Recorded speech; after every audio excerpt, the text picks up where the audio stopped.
The Texas sun hammered down like divine judgment, turning the air into shimmering waves that danced above the scorched earth. Against this merciless backdrop, smoke rose in thick, choking columns from what remained of the Avery homestead. Orange flames devoured the skeletal wooden beams with a hunger that seemed almost sentient, crackling and hissing as they consumed everything in their path. In the ash-covered yard, a figure moved through the dirt like a wounded animal seeking shelter. Ruth Avery, 16, but aged beyond her years by systematic cruelty, dragged herself forward on trembling arms. Her calico dress hung in blood-stained tatters, and her left arm bore the purple fingerprints of a man's brutal grip. A gash above her right eye leaked blood that mixed with soot, painting her face like a warrior's mask of survival. Her fingers clutched desperately at the silver locket around her neck, her mother's final gift and the only thing left of a woman who died 3 years ago, whispering warnings about buried secrets and blood money. The locket felt warm against her skin, as if it held her mother's spirit, urging her to survive what seemed impossible. A mama. She gasped, her voice barely audible above the crackling flames. I promised I'd live. I promised I'd make him pay for what he did to you. She collapsed near the stone well, her body shaking not just from pain, but from the bone-deep terror of knowing he would come back. He always came back. Through cracked lips that tasted of smoke and desperation, she whispered the words that had haunted her since her mother's suspicious death. Don't let him find me. He never stops hunting what belongs to him. The distant thunder of approaching hoofbeats made her press herself against the well's rough stone, every muscle tensing for flight or fight. Through the heat haze, a lone rider emerged. Not the monster she expected, but a stranger on a weathered bay mare. The man sat his horse with the careful posture of someone who'd learned that death could come from any direction, his face marked by lines that spoke of hard years and harder choices. Her mother's voice echoed in her memory, a dying whisper from 3 years past. The locket, Ruthie. When the time comes, remember the locket holds everything.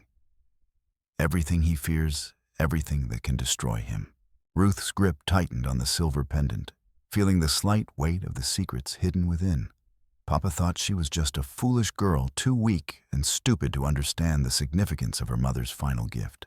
He'd searched the house for years, tearing apart floorboards and emptying drawers, never realizing that the evidence of his crimes hung around his daughter's neck every single day.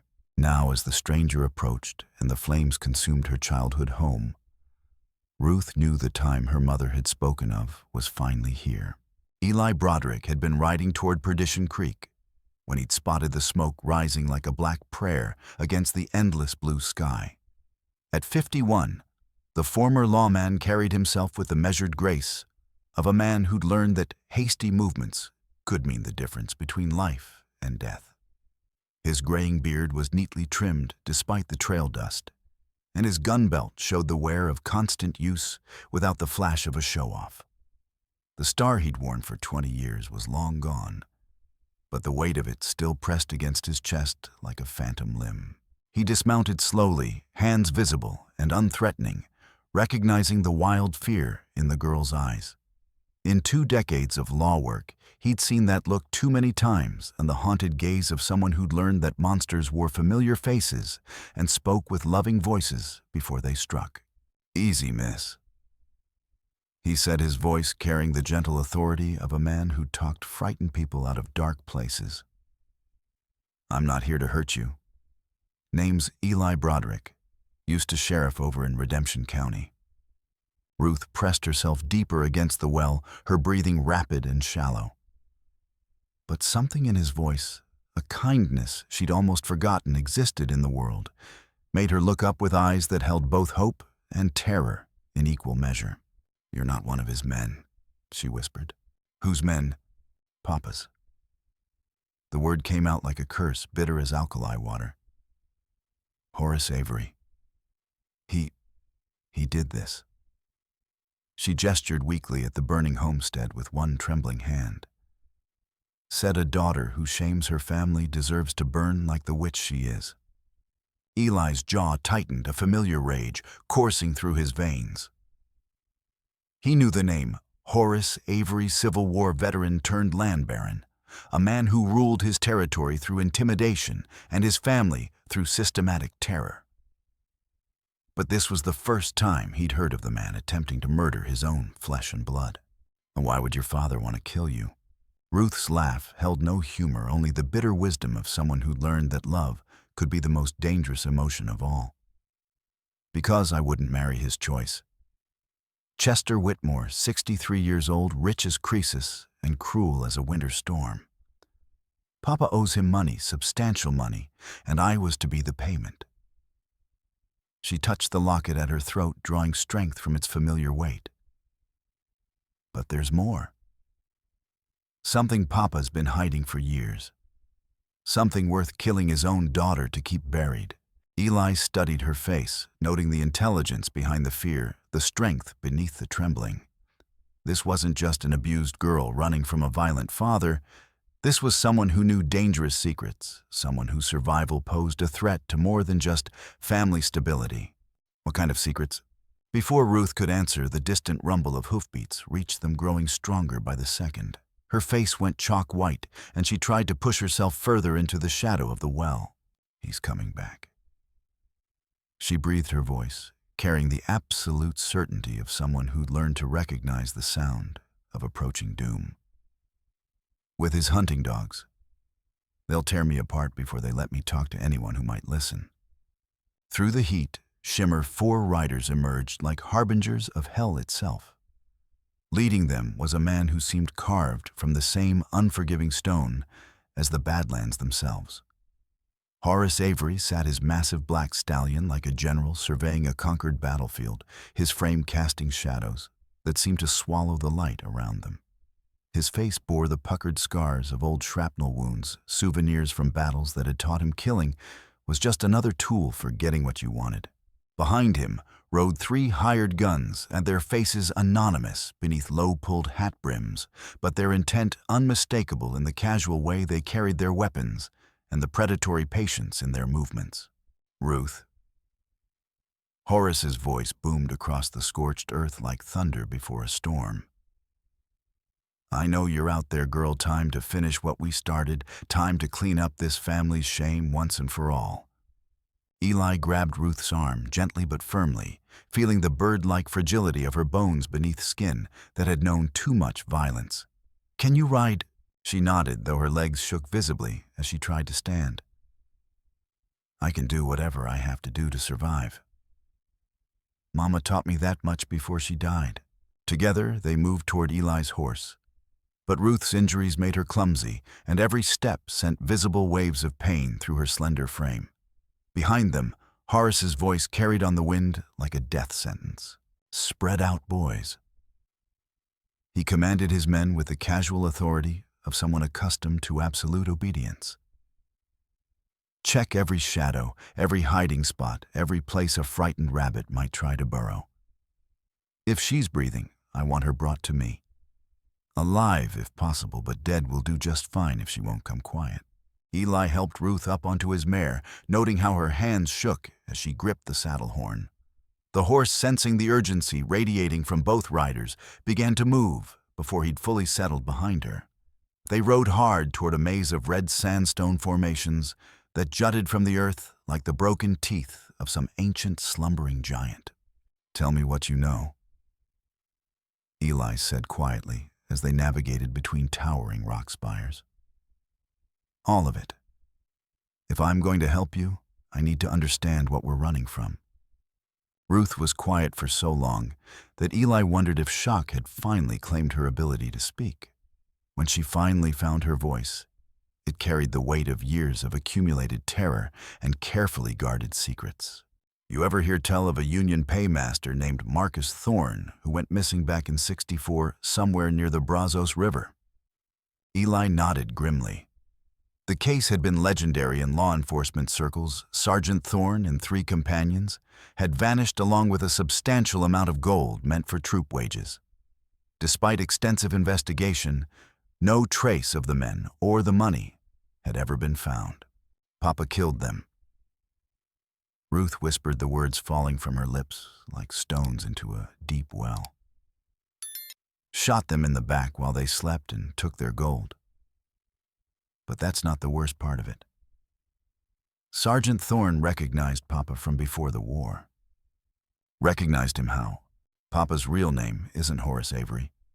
It's Henry Atwood, and there's paper out on him in 3 states for desertion and murder during the Mexican conflict.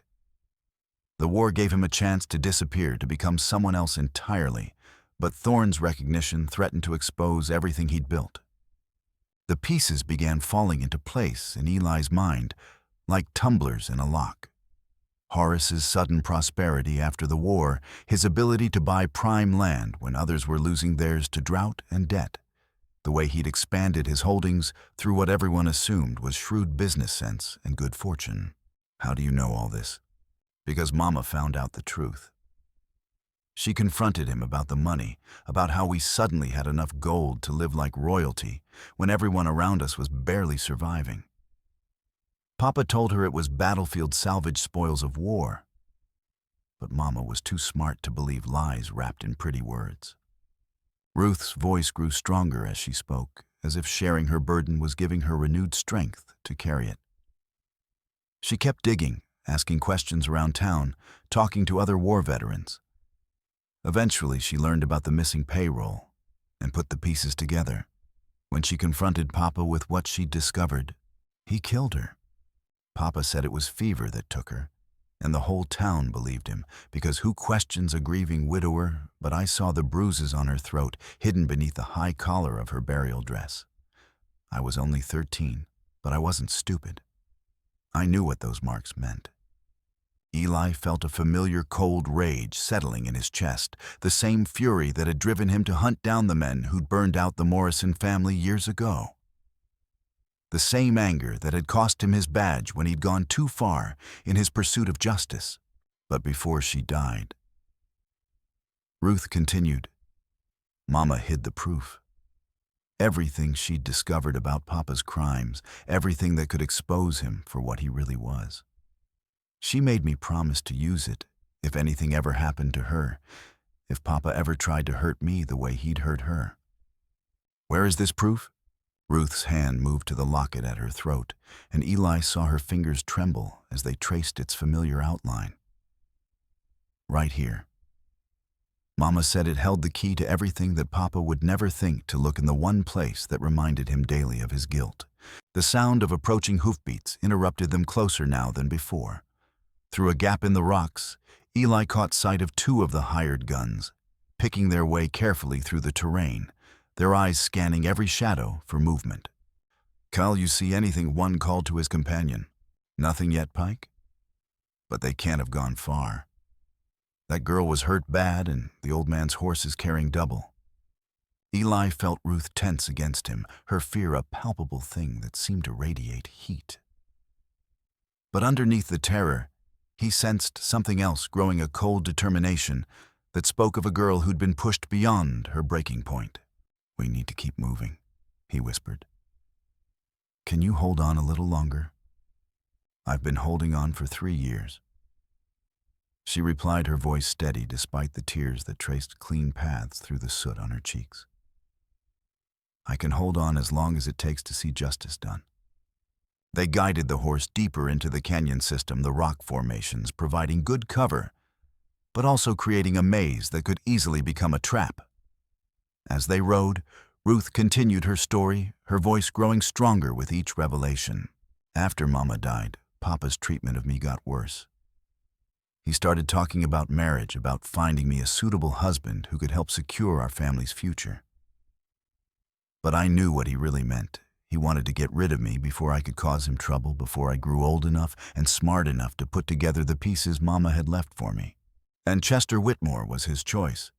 Papa owed him substantial money from a series of bad cattle deals. The marriage would have cleared the debt and given Papa a powerful ally. 2 problems solved with one arrangement, as he put it. Ruth's voice hardened. But I'd rather die than let that old vulture put his hands on me. So I told Papa exactly what I thought of his plan. That's when he decided to kill you. That's when he realized I was too much like Mama, too smart, too stubborn, and too dangerous to be allowed to live. He figured if I died in a tragic fire, he'd be free of his debt to Whitmore, free of the threat I represented, and free to find another solution to his problems. Behind them, the sounds of pursuit were growing closer. Horace's voice echoed off the canyon walls. "They're in here somewhere. Keep looking." They emerged from the narrow canyon into a broader valley, and Eli immediately realized they'd made a critical mistake.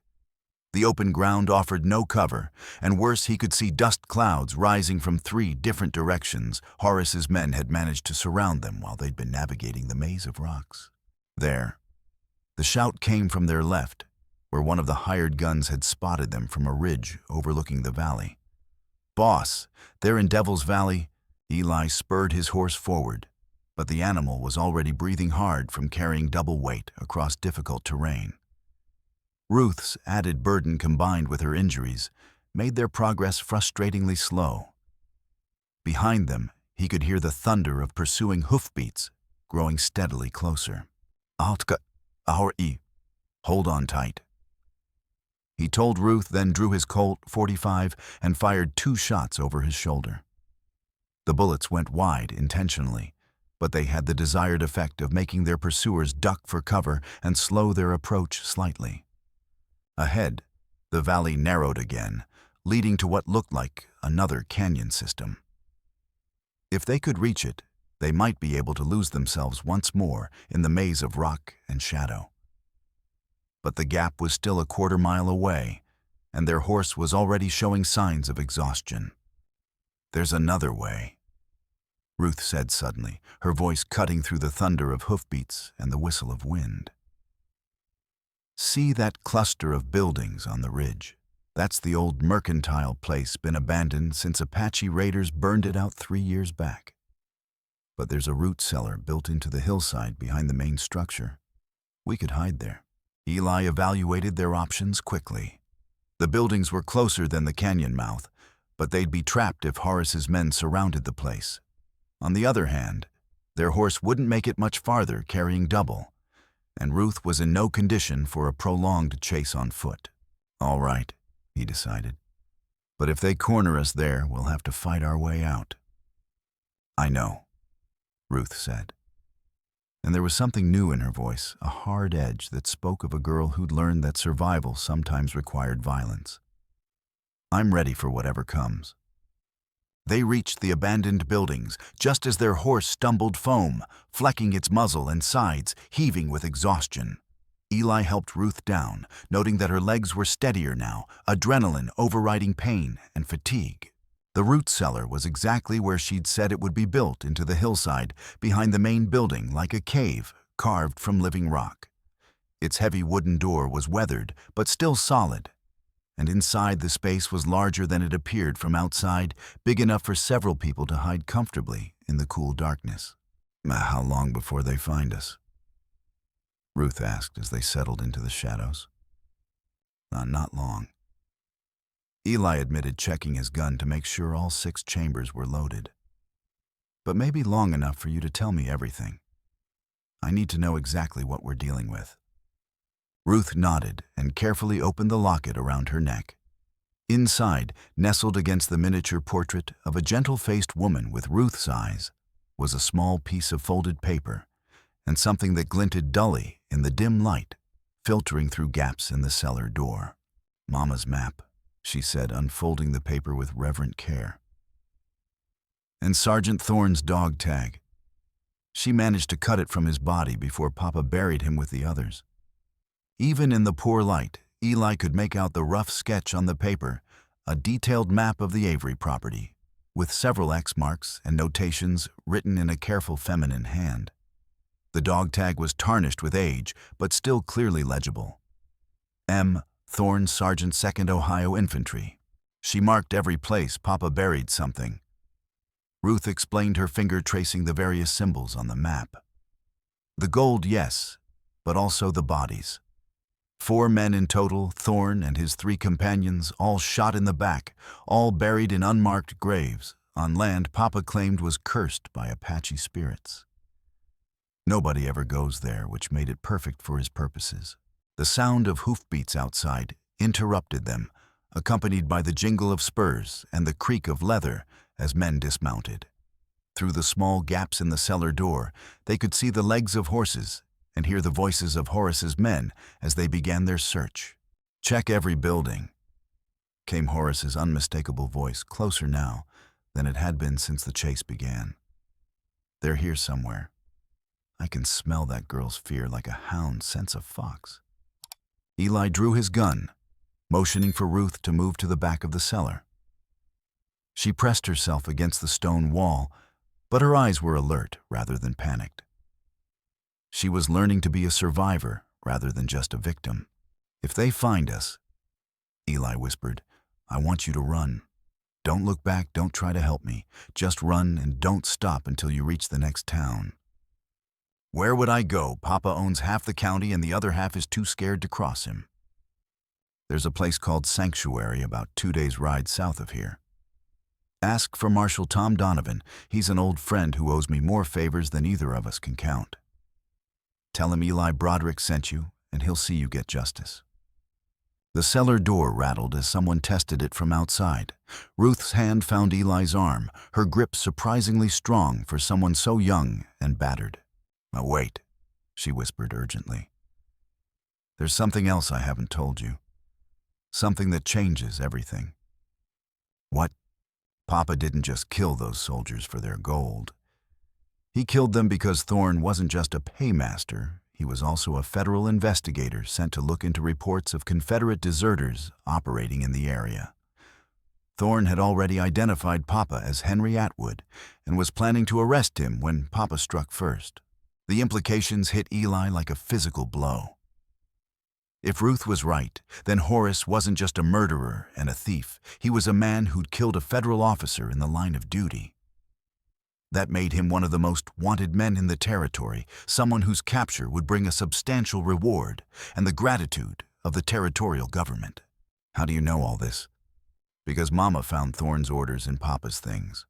Official documents signed and sealed. Papa kept them as some kind of twisted trophy proof that he'd outsmarted the federal government itself." The cellar door suddenly flew open, flooding the space with harsh sunlight and the ominous silhouette of an armed man. Rising Action 2, 550 words. "Well, well," the gunman said with a grin that showed too many yellowed teeth. "Look what we got hiding in the root cellar like a couple of field mice." The man, one of Horace's hired guns, who'd introduced himself earlier as Duke, stepped into the cellar with his pistol drawn, but not immediately threatening. Behind him, Eli could see the legs of another man, presumably standing guard at the entrance. "Now you folks just stay calm, and nobody has to get hurt unnecessarily." Duke continued his voice, carrying the false friendliness of a snake oil salesman. "Boss just wants to have a little family reunion with his daughter. Ain't nothing wrong with that, is there?" Ruth had gone perfectly still against the back wall, but Eli could sense the coiled tension in her body. She wasn't cowering, she was waiting, calculating, preparing for whatever opportunity might present itself. "Your boss tried to burn his daughter alive." Eli said, his voice steady despite the gun pointed at his chest. "That doesn't sound like any family reunion I'd want to attend." Duke's grin widened. "Well, now that's between family, ain't it? Not really any concern of yours, old man. Though I gotta say, you picked a poor time to play hero. Boss don't take kindly to folks interfering in his business. And what business would that be?" Ruth asked suddenly, her voice carrying a strength that seemed to surprise Duke. "Murder, theft, or just the general terrorizing of innocent people. Now, little miss, you shouldn't go around making accusations like that. Folks might start thinking you're not right in the head, what with the trauma and all." But Ruth wasn't finished. She'd found her voice, and years of suppressed anger were finally finding their outlet. "I suppose you don't know about the Union gold then, or the federal investigator Papa murdered to keep his secrets safe." Duke's expression shifted slightly, the casual confidence replaced by something more calculating. "I don't know what you're talking about, girl." "I think you do." I think Papa's been paying you with stolen money, and I think you've been wondering where it all comes from. Well, now you know. Every coin in your pocket is stained with the blood of murdered soldiers. Eli watched Duke's face carefully, seeing the moment when greed overcame loyalty. The man's eyes narrowed as he processed what Ruth had said, weighing the implications against his current employment arrangement. "You're lying," Duke said, but his voice lacked conviction. "Am I then? Why don't you ask Papa about Marcus Thorne? Ask him about Henry Atwood. Ask him about the federal warrant that's been waiting for him these past 10 years. Duke took a step backward, his gun wavering slightly. Henry Atwood, the deserter from the Mexican War, the very same. Your boss isn't who he says he is, and the money he's been paying you with belongs to the United States government. That makes you an accessory to treason and murder." Outside the cellar, they could hear Horace's voice calling impatiently, "Duke, what's taking so long in there?" Duke looked torn between duty and self-preservation. Finally, he made his choice. "Boss," he called back, "you need to get down here. There's something you need to hear." Heavy footsteps approached the cellar entrance, accompanied by the jingle of spurs and the creak of leather. Horace Avery's massive frame blocked out most of the remaining sunlight as he ducked through the doorway, his scarred face twisted with impatience and barely controlled rage. "What's so important that—" he began, then stopped short when he saw Ruth pressed against the back wall. For a moment, something flickered across his features, perhaps a ghost of paternal affection, or maybe just surprise at seeing her alive and defiant, instead of cowering in terror. "Hello, Papa." Ruth said, her voice steady despite the tears that had begun to flow down her cheeks. "I've been waiting to have a conversation with you." "Well, I have you now." Horace's voice was deceptively calm, the tone of a man who'd learned to control his temper through years of practice. "And what did you want to discuss, daughter?" "And the truth. About who you really are, about what you've done, about why you tried to murder me to keep your secrets safe." Horace's expression darkened. "I don't know what fantasies you've been entertaining, girl, but—" "Henry Atwood." Ruth interrupted, and the name hit Horace like a physical blow. His face went pale, and for the first time since entering the cellar, he looked genuinely afraid. "Where did you hear that name?" "From Mama before you killed her. She knew everything, Papa. She knew about the desertion, the murders, the stolen gold. She knew you weren't the man you pretended to be." Duke and the other gunman, Pike Eli, now remembered, exchanged glances. The dynamics in the small space had shifted dramatically, and both hired guns were beginning to realize they might be working for someone far more dangerous than they'd bargained for. "Mary's dead," Horace said flatly. "Fever took her 3 years back. You were there." "I was there when you strangled her," Ruth shot back. "I saw the bruises you tried to hide beneath her burial dress. I heard her final words when she begged you to spare my life." Horace's composure finally cracked. "You don't know what you're talking about. Your mother was weak, couldn't handle the truth about what it takes to survive in this godforsaken country. She was going to ruin everything we'd built." "Everything you'd built on the blood of murdered men. Those men were traitors." Horace exploded. "Deserters and thieves running away with government gold while good soldiers died for lack of supplies. I did the country a service by killing them." "And federal investigator Marcus Thorne, was he a deserter too?" The name hung in the air, like a death sentence. Horace went completely still, his face a mask of barely controlled fury and fear. Duke and Pike were staring at him now, with open suspicion and growing alarm. "My boss," Duke said slowly, "you never mentioned anything about killing a federal investigator." "Because I didn't," Horace snarled, but his voice lacked conviction. Ruth reached into her dress and pulled out a folded piece of paper, yellow with age, but still clearly official. "Mama found his orders in your things. Official documents signed and sealed authorizing Sergeant Thorne to investigate Confederate deserters and recover stolen government property." She held up the paper, and even in the dim light, the official seals and signatures were visible. Duke whistled low under his breath. Jesus, boss. A federal investigator. That's a hanging offense all by itself, never mind the rest of it. Shut up, Duke. Horace growled, but his authority was slipping away like water through his fingers. How much gold are we talking about here? Pike asked suddenly. Because if there's enough to make it worth the risk, there's no gold, Horace said quickly. The girl's making it all up, trying to turn you against me. Ruth smiled for the first time since Eli had found her. There's enough gold to buy your own ranch, Pike. Enough to start over somewhere new, somewhere the law can't reach you. All buried on Papa's land, marked on a map my mother drew before he killed her. She held up the locket, opening it, to reveal the carefully folded map inside. Both hired guns leaned forward, eagerly, their eyes fixed on the paper that promised wealth beyond their wildest dreams. And that's mine, Horace said, reaching for the locket, but Ruth pulled it back out of his reach. This belonged to my mother, and now it belongs to me. Everything in it, everything it represents, everything it can prove. The tension in the small cellar was thick enough to cut with a knife. 3 armed men, a young woman with dangerous knowledge, and enough stolen gold to tempt anyone into betrayal. It was a powder keg waiting for a spark. The spark came from an unexpected source. You know what I think? Duke said, his gun now pointed at Horace instead of Eli. I think the little lady's telling the truth. I think you've been lying to us about where our pay was coming from, and I think there's a lot more gold out there than you've been letting on. Duke. Horace's voice carried a warning, but the hired gun was past caring about his employer's threats. No, boss.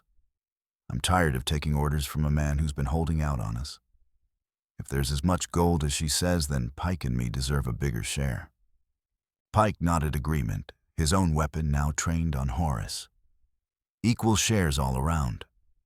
After all, we've been risking our necks for you all this time. Seems only fair we should share in the real profits. Horace looked around the cellar, realizing that the balance of power had shifted completely.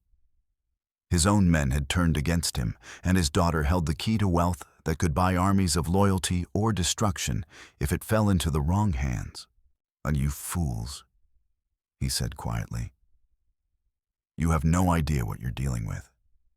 That gold is cursed. Everyone who's touched it has died. Everyone except you, Ruth pointed out. Funny how the curse seems to skip over the man who murdered for it. Eli had been watching the confrontation unfold, looking for an opportunity to act. The hired guns were focused on Horace, and the promise of gold their attention divided. It was time to even the odds. He moved with the speed and precision of a man who'd spent 20 years as a lawman, his gun clearing leather and finding its target before anyone could react. The shot boomed in the confined space, and Duke screamed as the bullet shattered his gun hand. But Eli's shot had triggered chaos. Pike spun toward him, firing wildly in the dim light. Ruth threw herself to the floor as bullets whined off stone walls. Horace dove for Duke's dropped weapon, his massive hands closing around the grip just as Pike's second shot went wide. Move, Eli shouted to Ruth, pushing her toward the cellar entrance. Get out of here.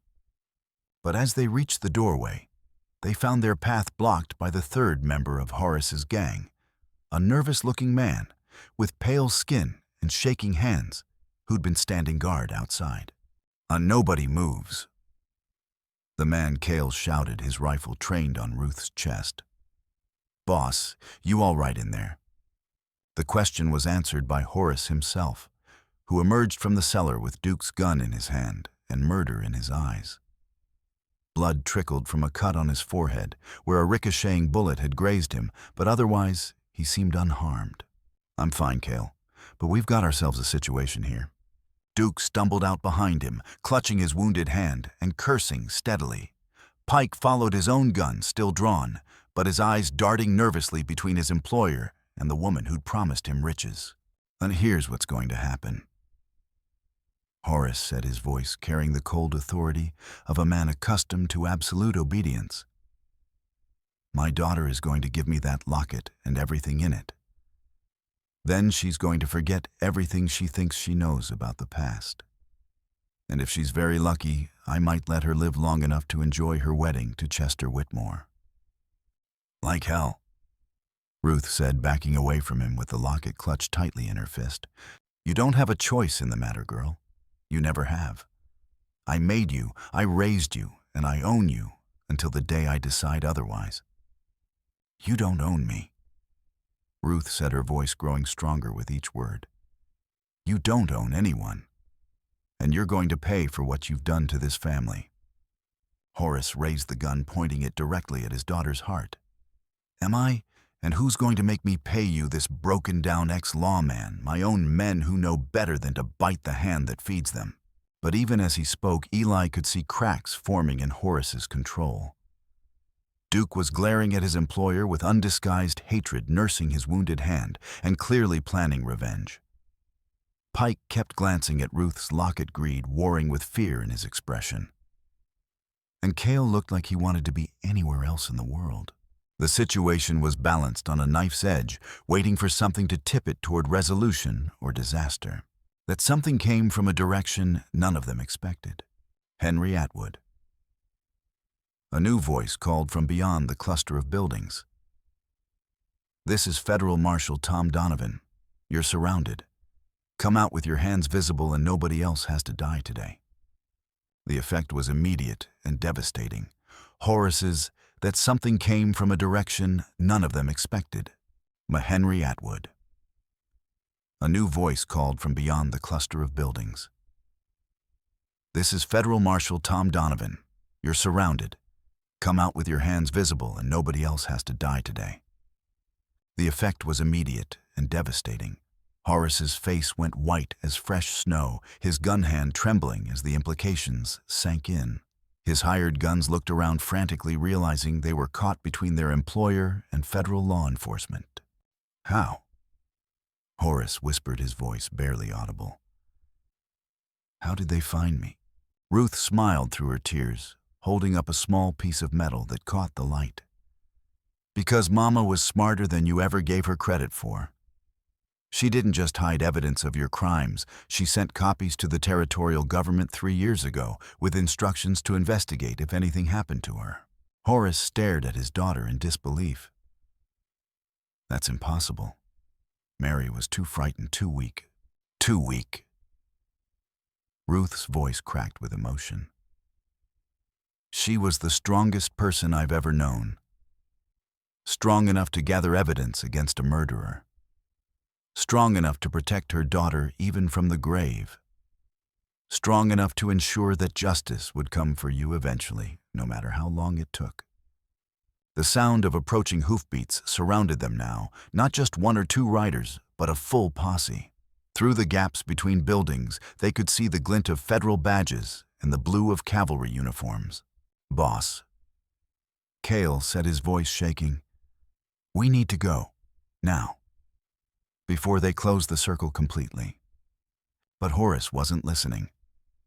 His attention was fixed entirely on Ruth, and the expression on his face was one of pure, murderous rage. "Not you little bitch," he snarled. "You've destroyed everything. Everything I built, everything I worked for, everything I killed for, all of it, ruined by a stupid girl who couldn't keep her mouth shut. Just like Mama couldn't keep her mouth shut." Ruth shot back. "Is that why you had to strangle her, because she was going to tell the truth about what kind of monster you really are?" Duke, still nursing his wounded hand, looked up with sudden interest. "You killed your own wife, Jesus, boss. Just how many people have you murdered?" "Shut up, Duke." Horace snapped, but his authority was completely gone now. His men were looking at him with disgust and fear, realizing they'd been working for someone far more dangerous than they'd ever imagined. "I marry the soldiers and the federal investigator." Ruth continued, her voice growing stronger with each revelation. "How many others, Papa? How many people have you killed to protect your lies?" The answer came from an unexpected source. Pike, who'd been quiet during the confrontation, suddenly spoke up. "There was another one," he said quietly. About 2 years ago. A traveling preacher who came through town asking questions about the war, about missing soldiers. Remember Boss U said he was getting too close to things that weren't his business. Horace's face went gray. "Pike, you fool," Reverend Matthews. Pike continued ignoring his employer's warning. Found him dead in the river 3 days later. Everyone said it was an accident, that he'd fallen in while crossing at night. But I saw you come back to camp that night with wet clothes and blood on your hands. The circle of revelation was closing around Horace like a noose. His own men were turning against him, his daughter had evidence of his crimes, and federal marshals were closing in from all sides. No. How many? Ruth demanded, tears streaming down her face. How many innocent people have you murdered to keep your secrets safe? As many as it took. Horace exploded his composure, finally shattering completely. As many as it took to survive, to build something, to make something of myself in this godforsaken wilderness. You think civilization comes free. You think order comes without cost. Did what I had to do. You did what you wanted to do. Eli said quietly, speaking for the first time since the confrontation began. You chose murder over honesty, violence over justice, fear over love. Every death is on your hands, and yours alone. Horace turned his rage on the former lawman. And what about you, hero? How many men have you killed in your time? How many lives have you taken in the name of justice? Every man I killed was trying to kill someone else. Eli replied steadily. I never murdered anyone in cold blood. I never killed to protect lies or steal gold. And I never ever harmed an innocent person to save my own skin. Innocent. Horace laughed bitterly. Nobody's innocent in this world. We're all killers, all thieves, all liars. The only difference is some of us are honest about it. The only difference, Ruth said, her voice cutting through her father's rant like a blade, is that some of us choose to be better than our worst impulses. Mama chose to be better. Marshal Donovan chose to be better. Mr. Broderick chose to be better. You chose to be worse. The sound of boots approaching made them all turn. Federal Marshal Tom Donovan appeared around the corner of the main building, his badge gleaming in the afternoon sun, and his gun drawn, but not immediately threatening. Eli Donovan said, nodding to his old friend. Glad to see you're still alive. When we got word about the fire and the shooting, I feared the worst.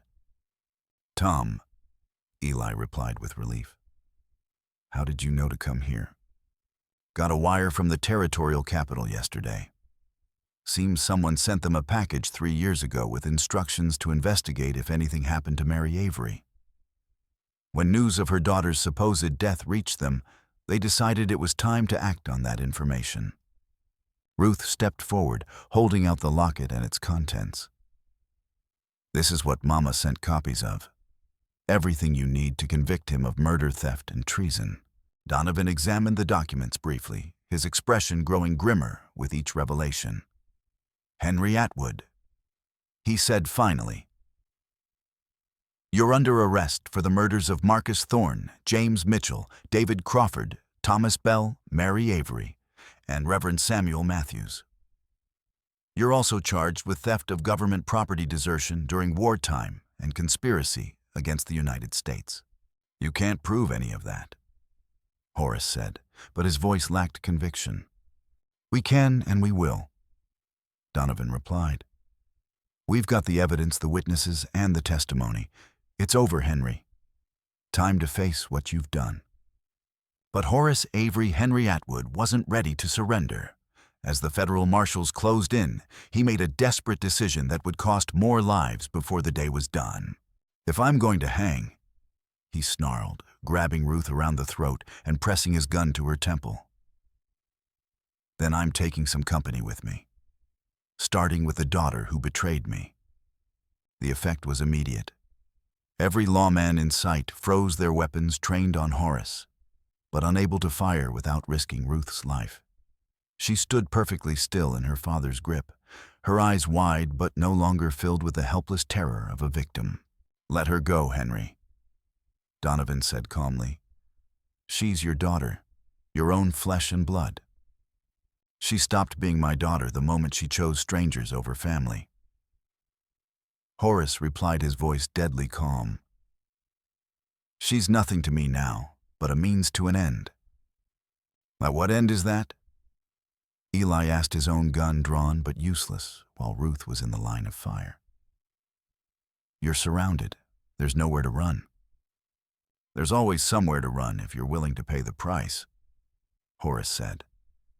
"And I've got the best insurance policy in the world right here." He began backing toward the horses, dragging Ruth with him. His hired guns looked around nervously, uncertain whether to follow their employer or surrender to the federal authorities. "Boss," Cale said hesitantly, maybe you should shut up and do what you're paid to do." Horace snapped. "Mount up, we're leaving." But Duke, still nursing his wounded hand, had finally reached his breaking point. "I ain't going anywhere with you, you murdering bastard. You shot my hand to pieces, and now I find out you've been lying to us about everything from the start." "Duke's right," Pike added, dropping his gun and raising his hands. "I'm done with this. Marshal, I surrender. I'll testify against him in exchange for leniency." Horace's face twisted with rage. "Cowards, all of you, after everything I've done for you, everything I've given you. You gave us blood money," Duke said, clutching his wounded hand. "You made us accessories to murder without even telling us what we were getting into. You knew exactly what you were getting into when you took my coin." Horace shot back. "Don't pretend you're innocent now." The confrontation was interrupted by a new sound and the thunder of approaching hoofbeats from the direction of town. A dust cloud on the horizon revealed at least a dozen more riders, and the glint of sunlight on metal suggested they were heavily armed. "Chester Whitmore," Horace said with satisfaction, recognizing the lead rider. "Right on time." Ruth's blood ran cold as she realized what was happening. Her father's prospective business partner, the man she'd been supposed to marry, was arriving with his own private army. "You sent for him," she whispered. "Insurance," Horace replied. "I've learned never to go into a situation without a backup plan. Chester's got a substantial investment in our family arrangement, and he's not going to let the federal government interfere with his business interests." The new arrivals spread out in a semicircle, effectively surrounding the federal posse. Chester Whitmore himself rode forward, a man in his 60s with silver hair and the kind of cold eyes that spoke of a lifetime spent taking whatever he wanted. "Marshal Donovan," Whitmore said pleasantly, tipping his hat. "I'm afraid you're trespassing on private property. I'm going to have to ask you to leave." "This is federal business, Whitmore," Donovan replied steadily. "We're here on official warrant to arrest Henry Atwood for multiple murders." "Henry Atwood?" Whitmore smiled. "I'm afraid you're mistaken, Marshal. This is Horace Avery, a respected member of our community and my future business partner. Perhaps you'd like to reconsider your accusations." "I don't think so," Donovan said. "We have evidence, witnesses, and a federal warrant. Mr. Avery, or Atwood, or whatever he's calling himself, is coming with us." Whitmore's smile faded. "I'm afraid that's not going to happen. You see, Mr. Avery owes me a considerable amount of money, and I intend to collect on that debt, including the interest that comes in the form of his daughter's hand in marriage." "Over my dead body," Ruth said, finding her voice, despite the gun pressed to her head. "That can be arranged," Whitmore replied pleasantly, "though I'd prefer to avoid such unpleasantness if possible." The standoff was now three ways: federal marshals Horace and his remaining ally, and Whitmore's private army. The hired guns who'd surrendered were caught in the middle, and Eli found himself calculating odds that looked increasingly impossible. "That here's what's going to happen." Horace said, his voice carrying across the tension-filled space. "The marshals are going to ride away and forget they ever heard the name Henry Atwood. In exchange, I'll let my daughter live long enough to fulfill her obligations to Mr. Whitmore." "And if we refuse," Donovan asked, "then a lot of good men are going to die today, starting with her." Horace replied, pressing the gun harder against Ruth's temple. Ruth closed her eyes, feeling the weight of her mother's locket against her chest. In that moment, she could almost hear Mary Avery's voice, whispering encouragement, reminding her that she was stronger than she knew, braver than she believed. "Papa," she said quietly, "do you remember what Mama used to say about courage?" "Your mother was a fool," Horace snarled. "She said courage isn't the absence of fear, it's doing what's right, despite the fear. She said sometimes the most courageous thing you can do is trust other people to do the right thing too." With those words, Ruth did something that shocked everyone present. She threw her head back hard, catching her father in the face with the back of her skull. The unexpected blow made him stagger, loosening his grip just enough for her to break free. The moment she was clear, chaos erupted. Eli's gun boomed the bullet, catching Horace in the shoulder and spinning him around. Federal marshals opened fire on Whitmore's men, who returned fire with interest. Duke and Pike dove for cover, no longer sure which side they were supposed to be on. In the midst of the gunfight, Ruth ran toward the horses, her father's furious roars echoing behind her. She had to reach them before. A hand grabbed her ankle, sending her sprawling in the dust. Horace, wounded but far from finished, had managed to catch up with her despite Eli's bullet in his shoulder. "You're not getting away from me again," he snarled, his face twisted with pain and rage. "I made you, and I'll destroy you before I let you ruin everything I've built." Ruth struggled in his grip, kicking at his wounded shoulder and drawing a howl of pain. Around them, the gunfight continued, but it seemed distant and unreal compared to the immediate threat of her father's hands closing around her throat. "This is how your mother died," Horace whispered, his fingers tightening, struggling and gasping and begging for mercy that never came. "Just like you're going to die." But Ruth Avery had learned something in her years of survival that her father had never understood. She'd learned that sometimes the only way to fight a monster was to become temporarily monstrous yourself. Her hand found a sharp piece of broken pottery in the dust, and she drove it deep into her father's wounded shoulder. He screamed and released her, clutching at the improvised weapon as blood poured between his fingers. "That's for Mama," Ruth said, scrambling to her feet. "And this is for me." She kicked him hard in the ribs, sending him rolling away from her. For the first time in her life, she stood over her father instead of cowering beneath him. "I'm not afraid of you anymore," she said, her voice carrying clearly despite the gunfire around them. "I'm not afraid of anyone anymore." The gunfight had reached its crescendo, with federal marshals and Whitmore's private army exchanging fire across the abandoned buildings. Smoke filled the air, mixing with dust and the acrid smell of gunpowder. Men shouted orders, horses screamed in terror, and the sound of splintering wood marked where bullets found their targets. Through it all, Ruth stood over her fallen father, no longer the terrified girl who'd crawled through the ashes of her burned home. She'd found something in herself that she'd never known existed, a core of steel that no amount of cruelty could break. Horace struggled to his feet, the pottery shard still protruding from his shoulder, his face a mask of blood and fury. "You think you've won," he snarled. "You think killing me will change anything. There are a dozen men like me for everyone like you. The world belongs to those strong enough to take what they want." "Maybe," Ruth replied, backing toward where Eli was taking cover behind an overturned wagon. "But it also belongs to those brave enough to stand up to them." A bullet whined past her head, and she realized she was caught in the crossfire between the two opposing forces. Eli saw her danger and broke from cover, running toward her with his gun blazing. "Ruth, get down." But even as she dropped to the ground, she saw Chester Whitmore flanking around the main building, his own gun drawn, and a look of cold determination on his face. He was heading straight for her, apparently deciding that if he couldn't have her as a bride, he'd settle for revenge. "You cost me a lot of money, girl." Whitmore called out, his voice carrying clearly over the gunfire. "Lot of money and a lot of trouble. Time to pay the bill." Ruth looked around desperately for escape, but she was trapped between her wounded father on one side and her would-be husband on the other. The federal marshals were pinned down by Whitmore's men, and Eli was too far away to help.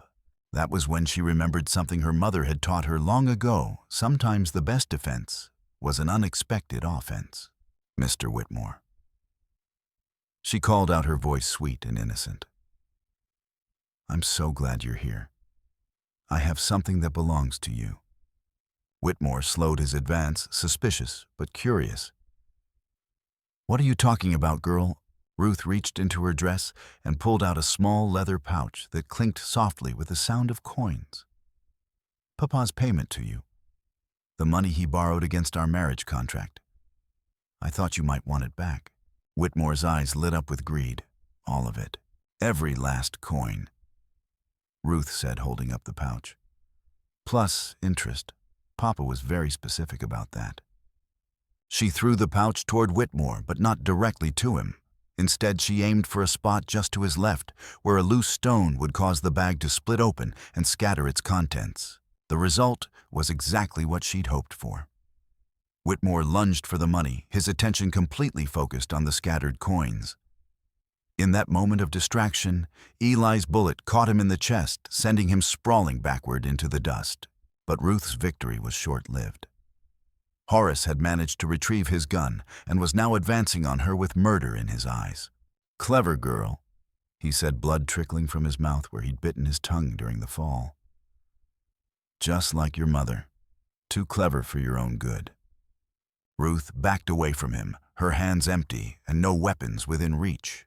Around them, the gunfight was beginning to wind down as federal marshals gained the upper hand, but it would be over too late to save her. "You want to know the truth about your precious mother?" Horace continued, matching her step for step. "She begged at the end. Begged me to spare her, begged me to let her live. But I couldn't because she knew too much. Just like you know too much. I know you're a coward." Ruth said, her voice steady despite the terror coursing through her veins.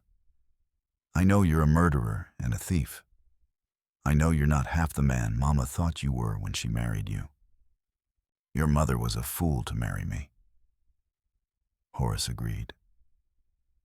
"But she was an even bigger fool to think she could outsmart me. Just like you are." He raised the gun, pointing it directly at her heart. "Any last words, daughter?" Ruth looked into her father's eyes and saw nothing there but emptiness. No love, no regret, no humanity at all. He'd become exactly what her mother had feared he would become, a monster wearing a human face. "Yes," she said quietly.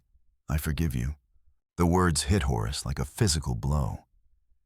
His gun hand wavered, confusion replacing the cold certainty on his face. "What?" "I forgive you for what you did to Mama. I forgive you for what you tried to do to me. I forgive you for becoming something she never wanted you to be." "I don't want your forgiveness," Horace snarled, but his voice lacked conviction. "I know," Ruth said. "But I'm giving it to you anyway. Because that's what she would have wanted. Because that's what good people do. They forgive, even when forgiveness isn't deserved." For a moment, the gunfight around them seemed to fade into the background. Father and daughter stood facing each other, connected by blood and separated by choices that could never be undone. Then Horace's face hardened again, and Ruth saw the last spark of humanity die in his eyes. "Your forgiveness is worthless." He said, his finger tightening on the trigger. "Just like you are. Just like your mother was. Just like everything in this godforsaken—" The shot that interrupted him didn't come from his gun. It came from behind Ruth, where Eli had finally gotten a clear shot at the man who'd terrorized his daughter for so many years. Horace staggered backward, looking down at the spreading red stain on his chest with something like surprise. "You shot me." he said, his voice full of wounded disbelief. "I did," Eli confirmed, lowering his smoking gun. "And I'd do it again to protect her." Horace's legs gave out, and he collapsed to his knees in the dust. But even dying, he wasn't finished. With tremendous effort, he raised his gun one last time, aiming not at Ruth, but at Eli. "If I can't have her," he gasped, "then neither can you." The final shot of the battle came from an unexpected source. Pike, the hired gun who'd surrendered earlier, had retrieved a weapon during the chaos. Now he used it to put a bullet through Horace's gun hand, sending the weapon spinning away into the dust. "That's for lying to us," Pike said grimly, "and for getting us into this mess." Horace looked around at the faces surrounding him, his daughter, the man who'd protected her, the hired gun who'd finally turned against him, and the federal marshals who'd come to arrest him. He was alone, as he'd always been, alone with nothing but his crimes for company. "Ruth," he whispered, his voice barely audible. I never meant—" "I know, Papa," she said, kneeling beside him despite everything he'd done. "I know you never meant to become what you became. But you did, and now you have to pay for it." Horace looked into his daughter's eyes one last time, seeing not the frightened child he'd terrorized, but a strong young woman who'd survived everything he'd thrown at her. "Your mother would be proud," he said, and then he was gone. The silence that followed was broken only by the distant sound of approaching hoofbeats, more federal marshals arriving to secure the scene. The gunfight was over, the criminals were dead or captured, and justice had finally been served. But for Ruth Avery, the real victory wasn't in her father's death. It was in the fact that she'd survived with her humanity intact, that she'd chosen forgiveness over revenge, that she'd proven herself stronger than the cruelty that had shaped her childhood. She stood up slowly, her legs shaking with exhaustion and emotional overload. Around her, the smoke was beginning to clear, revealing the true cost of the day's violence. Whitmore was dead, along with 3 of his men. 2 federal marshals were wounded, but alive. The hired guns were either dead or in custody. "It's over," Eli said, putting his arm around her shoulders. "It's finally over." Ruth looked at the locket in her hands, then at the body of the man who'd given her life, and tried to take it away. "No," she said quietly. "It's just beginning." The aftermath of the battle stretched into the evening hours as federal marshals sorted through the evidence and took statements from witnesses. Ruth found herself at the center of it all, the key witness whose testimony would ensure that justice was served for crimes committed over more than a decade. Marshal Donovan proved to be a thorough and patient investigator, listening carefully as Ruth recounted not just the events of the day, but the years of abuse that had led up to them. The evidence from her mother's locket, combined with Pike's testimony about the murdered preacher and the confessions of the other hired guns, painted a picture of systematic violence that shocked even seasoned lawmen. "Your mother was a remarkable woman," Donovan said as he carefully examined the documents Mary Avery had hidden. "She knew she was signing her own death warrant when she gathered this evidence, but she did it anyway to protect you." Ruth nodded, tears streaming down her face as she thought about the woman who'd sacrificed everything to ensure her daughter's survival. She always said that truth was more important than safety. I never really understood what she meant until now. She meant that some things are worth dying for, Eli said quietly. "And some things are worth living for." You were both to her. The investigation revealed the full scope of Henry Atwood's crimes. The stolen gold was recovered from its hiding places, along with the remains of his victims. The money would be returned to the federal government, though a substantial reward would be paid to Ruth for her role in solving the case.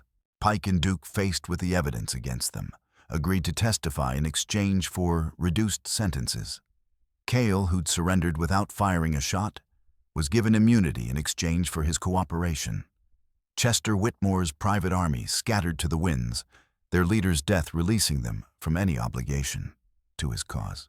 As the sun set over the abandoned buildings where so much blood had been shed, Ruth found herself alone with Eli for the first time since the ordeal began. They sat together on the steps of the old mercantile building, watching the federal marshals finish their work. "What happens now?" she asked. "Now you live," Eli replied. "You live the life your mother wanted for you. Free from fear, free from the past, free to become whoever you choose to be." Ruth thought about this, turning her mother's locket over in her hands. "I don't know how to be free. I've been afraid for so long, it's all I know." "Freedom isn't something you learn," Eli said. "It's something you practice. Every day you make choices that either move you toward freedom or away from it. You've already made the hardest choice. You chose to survive. Everything else is just details. Will you help me learn how to be free? Eli looked at this remarkable young woman who'd survived everything the world had thrown at her and still managed to find forgiveness in her heart. "I'd be honored to help you," he said. "If you'll have an old lawman who's still learning how to live with his own past." Ruth smiled, the first genuine smile she'd worn in years. "Partners, partners." Eli agreed, and they shook hands on it. As the federal marshals prepared to leave, taking their prisoners and evidence with them, Marshal Donovan approached Ruth with a final question. "What do you want us to do with your father's body?" he asked gently. Ruth thought about this for a long moment. Despite everything Henry Atwood had done, he'd also been Horace Avery, the man who'd raised her, who'd taught her to ride, who'd once carried her on his shoulders through fields of wildflowers. "I'll bury him next to Mama," she said finally. She always said that everyone deserves a chance at redemption, even in death. Maybe especially in death. Donovan nodded approvingly. "Your mother raised a good daughter." "She raised a strong daughter," Ruth corrected. "Whether I'm good or not remains to be seen." As the federal posse rode away into the gathering darkness, Ruth and Eli were left alone with the horses and the silence of the Texas plains. The fire that had started everything had burned itself out hours ago, leaving only ash and memories. "What do you think she'd say?" Ruth asked, looking toward the horizon where her childhood home had once stood. "Mama, if she could see how everything turned out." Eli considered this carefully. "I think she'd say that justice was served, that love won out over fear, and that her daughter proved herself to be everything she'd hoped she would become." Ruth nodded, feeling a weight lift from her shoulders that she'd been carrying for years. The locket around her neck no longer felt heavy with secrets and sorrow. Now it felt light with memories and hope. "Where do we go from here?" she asked. "Wherever you want," Eli replied. "The world's a big place, and most of it's better than what you've known. We could head south to Mexico, or west to California, or north to Colorado. Or we could stay right here in Texas and build something new." Ruth thought about her options, about the freedom to choose her own path for the first time in her life. It was both exhilarating and terrifying. "I want to help people," she said finally. "People like me who've been hurt and scared and don't know how to be free. I want to use what I've learned to make sure others don't have to suffer the way I did." "That's a worthy goal," Eli said. "And I can't think of anyone better suited to it than someone who's walked that path herself." They spent the night in the abandoned buildings, keeping watch over each other and planning for a future that suddenly seemed full of possibilities. When morning came, they would ride toward that future together, two survivors who'd found family in each other and purpose in their shared commitment to justice. Resolution and final surprise, 650 words. 3 months later, Ruth Avery stood in the parlor of a modest house in the town of Sanctuary, Texas, watching as a young woman named Sarah packed her belongings into a small carpet bag. Sarah was barely 18, with the same haunted look in her eyes that Ruth recognized from her own reflection not so long ago. "You're sure about this?" Sarah asked, her voice trembling with a mixture of hope and fear. "Your friend in El Paso will really help me start over. Elena Martinez is one of the strongest women I know, Ruth assured her. She runs a boarding house for women who need a fresh start. She'll teach you to read and write, help you find honest work, and make sure you're safe while you figure out what you want to do with your life. Sarah nodded, clutching the small amount of money Ruth had given her for travel expenses. I don't know how to thank you. If you hadn't found me when you did, you don't need to thank me, Ruth said firmly. You just need to live. Live free, live honestly, and maybe someday help someone else the way you've been helped. After Sarah left on the morning stage, Ruth walked through the house she and Eli had purchased with part of the reward money from the recovered gold. It wasn't large or fancy, but it was clean and comfortable with enough rooms to house half a dozen women at a time. In the 3 months since her father's death, Ruth had discovered that her desire to help others wasn't just noble sentiment, it was a calling as strong as any she'd ever felt. Women fleeing abusive husbands, girls escaping forced marriages, widows with nowhere to turn, they all found their way to Sanctuary, and to the house that had become known throughout the territory as a place of refuge. Eli entered the parlor carrying a telegram, his face serious but not alarmed. From Marshal Donovan, he said, handing her the message. Ruth read it quickly, her eyebrows rising with surprise. Pike's been killed trying to escape from prison. Apparently, he tried to break out during a prisoner transfer. Guards shot him down before he made it 50 yards. Ruth felt a complex mix of emotions, sadness for a life-wasted relief that he couldn't hurt anyone else, and a strange sense of closure. What about Duke and Cale? Duke's serving 15 years for his part in the crimes. Cale got 5 years and will probably be out in 3 with good behavior. Ruth folded the telegram carefully, adding it to the collection of documents she kept in her mother's jewelry box, now repurposed as a repository for the ongoing story of justice served and lives rebuilt. Do you ever regret it? Eli asked, settling into his favorite chair by the window. Choosing to help people instead of just disappearing somewhere and living quietly. Ruth considered the question seriously. The work they did was often dangerous, always difficult, and sometimes heartbreaking. Just last month, they'd lost a woman named Catherine, who'd been tracked down by her abusive husband despite all their precautions. Her death had shaken Ruth badly, bringing back all the old fears about the cost of standing up to violent men. Sometimes, she admitted, when I see how much pain there is in the world, how many people are suffering, I wonder if what we're doing really makes a difference. But then I think about Mama and about what she sacrificed to give me a chance at freedom.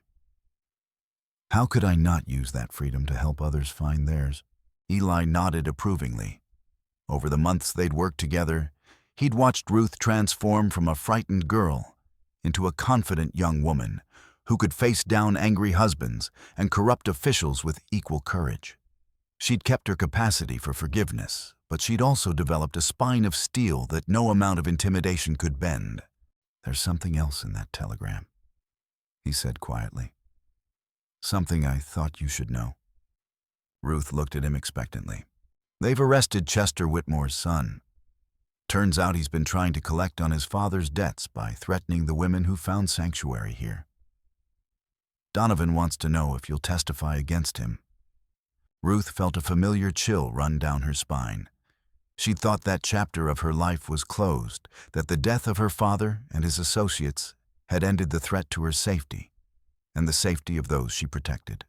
What kind of threats? She asked. He's been telling people that the Avery family still owes the Whitmore family money, and that he intends to collect one way or another. Apparently, he's been making specific threats against you and the women staying here. Ruth stood up and walked to the window, looking out at the peaceful street where children played and merchants went about their daily business. It was the kind of normal life she'd dreamed of during her darkest days. But now she realized that normality was something that had to be fought for and defended. Of course I'll testify, she said. We can't let him terrorize innocent people because of his father's crimes. It means going back to face the past again. Eli warned. Are you ready for that?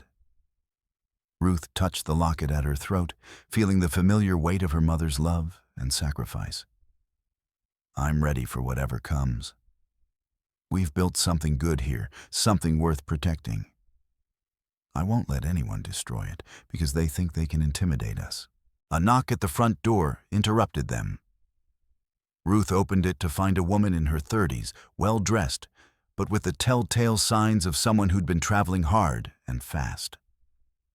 Behind her stood a girl of perhaps 14, clearly her daughter with bruises on her arms that were all too familiar. Are you Ruth Avery? The woman asked hesitantly. I was told. That is, someone said you might be able to help us. Come in, Ruth said immediately, stepping aside to let them enter. You're safe here. What are your names? I'm Margaret Thompson. This is my daughter Emma. My husband has been... She broke down, unable to finish the sentence. Ruth knelt beside the girl, noting the way she flinched from any sudden movement. Emma, would you like something to eat? Maybe some milk and cookies? The girl nodded shyly, and Ruth led her to the kitchen while Eli took care of getting Margaret settled. This was the work that mattered, not the grand gestures or the dramatic confrontations, but the simple act of offering sanctuary to those who needed it most. As she prepared food for their unexpected guests, Ruth reflected on how much her life had changed. 6 months ago, she'd been a terrified girl crawling through the ashes of her burned home. Now she was a woman with purpose, with the power to offer others what had been offered to her hope. The trial of Chester Whitmore, Jr. took place 2 weeks later in the territorial capital. Ruth's testimony was devastating, not just because of what she said, but because of how she said it with quiet dignity and unshakable resolve. The jury took less than an hour to convict him of terroristic threats and conspiracy to commit kidnapping. But the real victory came afterward when Ruth returned to sanctuary, to find that word of her courage had spread throughout the territory. Women were arriving from hundreds of miles away, seeking the refuge that had become legendary in whispered conversations and carefully passed notes. Margaret and Emma Thompson had settled in well with Margaret, helping to manage the day-to-day operations of the house, while Emma attended the local school, the first formal education she'd ever received. They were just 2 of more than 30 women and children who'd found new lives through Ruth's sanctuary. One evening, as autumn painted the Texas sky in shades of gold and crimson, Ruth stood on the front porch of her house, watching the sun set over the plains. Eli joined her, carrying 2 cups of coffee and wearing the contented expression of a man who'd found his true calling. "Penny for your thoughts," he said, handing her a cup. Ruth smiled, wrapping her hands around the warm ceramic. I was thinking about Mama, about what she'd say if she could see all this. What do you think she'd say? I think she'd say that justice isn't just about punishing the guilty, it's about healing the innocent. And that sometimes the best revenge against evil is to create something beautiful in its place. They stood in comfortable silence, watching the last light fade from the western sky. In the distance, a train whistle echoed across the plains, another symbol of progress and change in a land that was slowly becoming more civilized. There's something I've been meaning to tell you, Eli said after a while. I got a letter from the territorial governor yesterday. They want to appoint you as an official advocate for abused women and children. It would come with government funding for the sanctuary and legal authority to investigate cases of domestic violence. Ruth's eyes widened with surprise. They want to make this official. They want to make you official. Ruth Avery, territorial advocate for the protection of women and children. Has a nice ring to it, don't you think? Ruth thought about this, about the doors such an appointment would open and the lives it might save. But she also thought about the increased scrutiny it would bring, the political battles she'd have to fight, the enemies she'd inevitably make. What do you think I should do? She asked. I think you should do what your mother would have done, Eli replied. I think you should choose courage over comfort, justice over safety, and hope over fear. Ruth nodded slowly, her decision crystallizing even as she spoke. "Then I accept. But on one condition." "What's that?" "You stay on as my deputy. I'm going to need someone I trust watching my back." Eli grinned, the expression taking years off his weathered face. "Partners. Partners." Ruth agreed, and they shook hands, as they had so many months ago, sealing a partnership that had already changed dozens of lives and would go on to change hundreds more. As they prepared to go inside, a figure emerged from the gathering darkness, a young man on horseback, his clothes dusty from hard travel. He dismounted hesitantly, clearly uncertain of his welcome.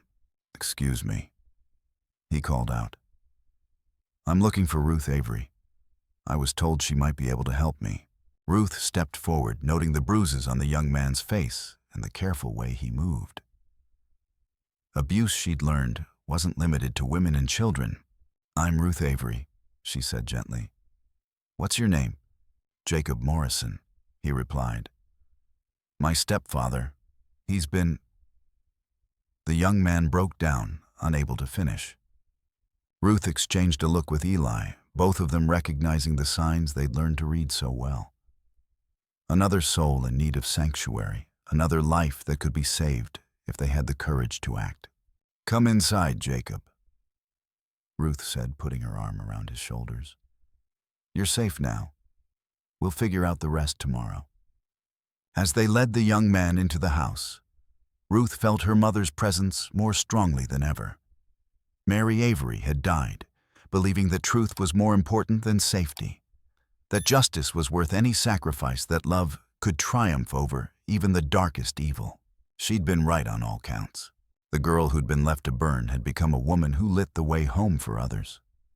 The sanctuary she'd built wasn't just a house. It was a beacon of hope in a harsh world, proof that even the most damaged souls could heal and help others heal in turn. Ruth Avery's story was far from over, but this chapter was complete. She'd found justice for her mother's murder piece with her father's crimes and purpose in her own survival. Most importantly, she'd learned that the greatest victory wasn't over her enemies, it was over the fear and hatred that could have consumed her. She chose love instead. She chose hope. She chose to build rather than destroy, to heal rather than hurt, to light candles rather than curse the darkness. And in that choice, she honored her mother's memory, justified Eli's faith, and created a legacy that would outlast them all. The locket around her neck no longer held secrets and sorrow. Now it held promises kept and love multiplied. The fire that was meant to destroy her had instead forged her into something unbreakable. And from the ashes of her old life, she'd built something eternal, proof that even in the harshest wilderness, hope could take root and grow into something beautiful. She was no longer Ruth Avery the victim. She was Ruth Avery the protector. And that made all the difference in the world. The story was complete, every thread resolved, every character accounted for, every promise fulfilled. Justice had been served, love had conquered fear, and hope had triumphed over despair. In the end, that was more than enough. It was everything.